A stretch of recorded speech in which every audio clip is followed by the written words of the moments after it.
Hello guys, मेरा नाम सीमा है and I am financial advisor. Recently I am associated with Centricity Fintech, जहाँ पे मुझे एसोसिएट होने के बाद पता चला I have multiple products to offer to my clients.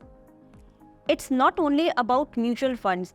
बहुत से ऐसे प्रोडक्ट्स हैं जिनके बारे में अभी अवेयरनेस नहीं है. उसमें से एक बहुत ही अच्छा प्रोडक्ट है P2P प्रोडक्ट, जो कि अभी इंडिया में स्टार्टिंग है इसके अभी, और इतना अवेयरनेस नहीं है लोगों में. इसी को ज़्यादा जानने के लिए किस तरह से हम इसमें कर सकते हैं इन्वेस्टमेंट, किस तरह से आप अपने पैसे को 1 डिजिट से डबल डिजिट रिटर्न ले सकते हैं, जानने के लिए मिस्टर मोहित गुड़गांव ब्रांच मैनेजर सेंट्रिसिटी से हैं, जो कि इसमें और आपको रोशनी डालेंगे कि एक्चुअली ये प्रोडक्ट है क्या. वेलकम मोहित सर.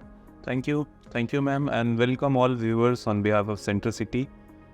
तो P2P के बारे में जैसा मैम आपने पूछा. हाँ जी सर, पहले मैं जानना चाहूँगी कि P2P एग्जैक्टली है क्या. थोड़ा इसको बताएं आप इन्वेस्टर्स को, so that they would know. Okay, तो देखिए P2P is RBI regulated platform, online platform है जहाँ लेंडर एंड बोरोवर दोनों एक ही प्लेटफॉर्म पे आते हैं. ठीक है, और वो ट्रांजेक्शन एग्जीक्यूट होता है according to their credit worthiness.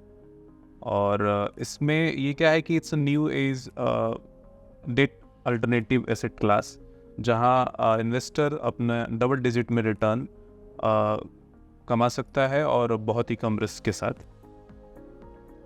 Okay, so this is कि यहाँ पे रिस्क नहीं है. तो रिस्क की अगर हम बात करें सर, तो देखिए जैसे लोग and one more thing I want to add कि जैसे आप बैंक्स का एग्जांपल लेके हम समझते हैं P2P क्या है अगर, तो जनरली क्या होता है कि जब आप अपना कुछ पैसा सेविंग अकाउंट में FD में रखते हो बैंक में, तो बैंक भी उसको आगे कहीं ना कहीं ट्रांसफ़र करता है, पैसा लैंड करता है, और वहाँ से जो इंटरेस्ट और प्रिंसिपल उसको वापस आती है, वो जो इंटरेस्ट वापस आती है वो उसका कुछ हिस्सा आपको दे देता है. तो इसमें क्या है कि एज अ मीडिएटर बैंक को एलिमिनेट कर दिया गया है, मतलब, और एक एस्क्रो अकाउंट के थ्रू एक AI बेस्ड एल्गोरिदम है, उसके थ्रू ये ट्रांजेक्शन एग्जीक्यूट होते हैं. बहुत सारे इसके तरीके हैं एग्जीक्यूट होने के, वो हम आगे डिस्कस करेंगे. ये रिस्क से रिलेटेड है कुछ चीज़ें.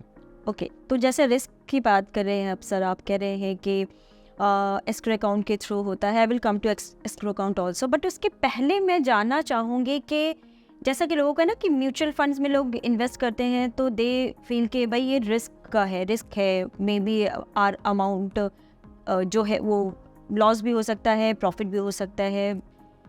यहाँ पे अगर P2P में लोग इन्वेस्ट करते हैं, अगर अपने पैसे को रखते हैं, तो किस तरह के पैसे को, किस अमाउंट को रख सकते हैं, और उसमें रिस्क ऑफ रिटर्न क्या है?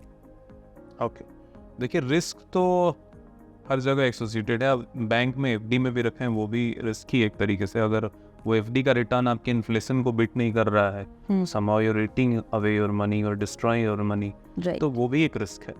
लेकिन कहीं ना कहीं अगर कंपैरिजन करिए FD से, लिक्विड फंड्स से, जो लिक्विड म्यूचुअल फंड्स हैं या डेट म्यूचुअल फंड्स हैं, तो ये थोड़ा सा उससे मॉडरेट रिस्क आप बोल सकते हैं लेके ये अच्छा रिटर्न देता है, क्योंकि ये तो मार्केट लिंक प्रोडक्ट है नहीं. और इसका जो हाइपर डाइवर्सिफिकेशन वाला मॉड्यूल है P2P का, और RBI ने इसको मद्देनज़र रखते हुए जो रेगुलेटरी फ्रेमवर्क इसके पीछे जो रखा है जो RBI का, तो आप भी जानते हैं RBI वर्ल्ड में रिकॉग्नाइज रेगुलेटरी फ्रेमवर्क है, मतलब रेगुलेटर है, और ही known for their regulatory framework. तो हाइपर डाइवर्सिफिकेशन को अगर थोड़ा सा सर अगर इन्वेस्टर्स के लिए इजी हो जाएगा, तो हाइपर डाइवर्सिफिकेशन इज इन सच अ वे कि अगर आप एज अ लैंडर, आपने ये प्लेटफॉर्म पे आप लोन आप लैंड करने के लिए किसी को, आपने investment purpose, lender is a investor in this, तो आपने 1 लाख रुपया डाला, इसमें इन्वेस्ट किया, तो 1 लाख रुपया जो इन्वेस्ट किया है वो किसी आगे ये प्लेटफॉर्म किसी न किसी बोरोवर जो जिनको उधार चाहिए उन वो भी अप्लाई करते हैं सिमिलर प्लेटफॉर्म पे, तो 1 लाख रुपया वो बहुत सारे लोगों में बढ़ जाता है. सपोज 20,000, 30,000 में भी 50,000 लोगों में 2 रुपया, 5 रुपया, 1 रुपया करके ऐसे डाइवर्सिफाई हो जाता है कहीं ना कहीं.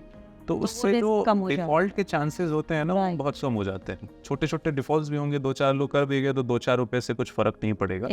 और ये काम ऐसे करता है कि सपोज करो कोई जो बोरोवर है उसने अप्लाई करा है इस पैसे को लेने के लिए, लोन लेने के लिए, तो जैसे ही वो पैन आधार अपना डालता है, कहीं मोर देन 500 पैरामीटर्स पे उसकी क्रेडिट वर्दिनेस चेक की जाती है। Okay. अगर वो इसके लिए एलिजिबल है लोन के लिए, तो उसको बताएगा कि आप इतने लोन के एलिजिबल हो, और फिर वो डिसबर्समेंट होती है। और ज़्यादातर लोन बहुत शॉर्ट टर्म पीरियड के लिए होते हैं, और अमाउंट भी बहुत शॉर्ट होता है। 90% लोन जो होते हैं इनके विद इन 6 मंथ्स के होते हैं, जो टेन्योर होता है। और कहीं ना कहीं जो अमाउंट होता है वो भी 1 लाख से कम होता है। 70-75% जो अमाउंट्स होते हैं ऐसे ही होता है ये। तो डाइवर्सिफिकेशन होने की वजह से रिस्क है वो कम हो जाता है। हाँ, ग्रेट सर। और कहीं ना कहीं जो रिस्क के एवज में जो रिवॉर्ड है आपका, जो 6% आप एफडी में मिल रहा है, आपको 12% तक यहाँ मिल रहा है। ग्रेट, तो या वो एज अ risk रिवॉर्ड नहीं, डेफिनेटली, reward है, yes, राइट। yes। और सबसे रिस्क, जो सबसे ज़्यादा रिस्क अगर था या तो कोविड के टाइम में था। कोविड के टाइम में जो ये P2P प्लेटफॉर्म है, जितने भी हैं, इन्होंने जो कमिटमेंट किया था उससे ज़्यादा दिया था रिटर्न। ओके, तो उस टाइम अगर पूरा दुनिया जब इधर उधर हो गई थी, उस टाइम अगर सही है तो अभी भी आई थिंक इट्स गोइंग। बिल्कुल, ये एक बहुत बड़ा फेथ होगा इन्वेस्टर्स के लिए डेफिनेटली कि और अगर कोविड के ऑलरेडी है इन्वेस्टर के लिए, क्योंकि ऑलरेडी ये 25,000 करोड़ का AUM इस P2P इंडस्ट्री की है। और it is expected to grow by 1 lakh crore to 1 lakh crore by 2025। Great, great. Sir, अभी आप बता रहे थे कि ये जो सारा मैकेनिज्म है ये एक एस्क्रो अकाउंट के थ्रू होता है, तो थोड़ा सा अगर मेरे इन्वेस्टर्स को बताएं आप कि what is exactly escrow account और कैसे इसके थ्रू ट्रांजेक्शंस होते हैं। तो एस्क्रो अकाउंट ऐसा होता है कि ये जो एक RBI ने इसको रेगुलेशन के तहत लाने के लिए बोला, तो इसमें एक एस्क्रो अकाउंट खोला गया है कंपनियों द्वारा। जो अलग अलग कंपनियां हैं, जैसे लेन देन है, लिक्विड लोन है।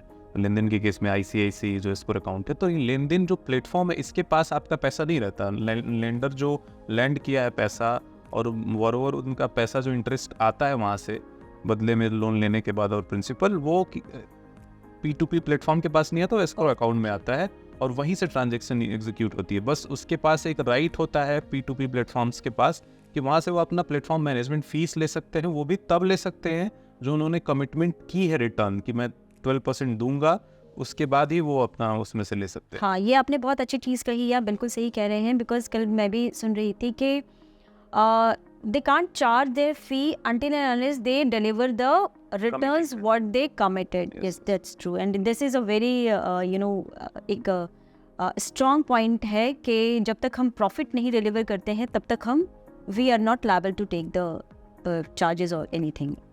Okay, so this is how it works. Great. Thank you so much, sir. Thank you so much for being with us.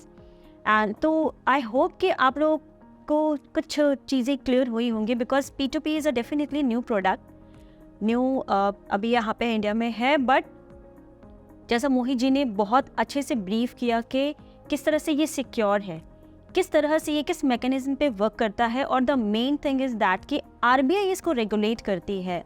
तो RBI, SEBI, IRDA, this all are authority in India जो कि अलग अलग sectors को regulate करती है।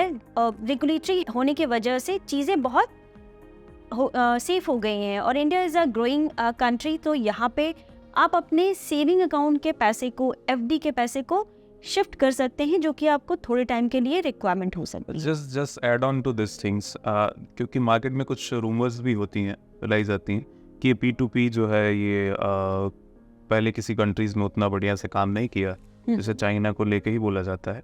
तो हम ना कभी चाइना और अपनी इकोनॉमी का ऐसे कंपैरिजन नहीं कर सकते, बिकॉज चाइना का इकोनॉमी अब भी ग्रोइंग है, हमारा ग्रोइंग इकोनॉमी है, और उनकी रेगुलेटरी फ्रेमवर्क कुछ और है, हमारी कुछ और है। राइट।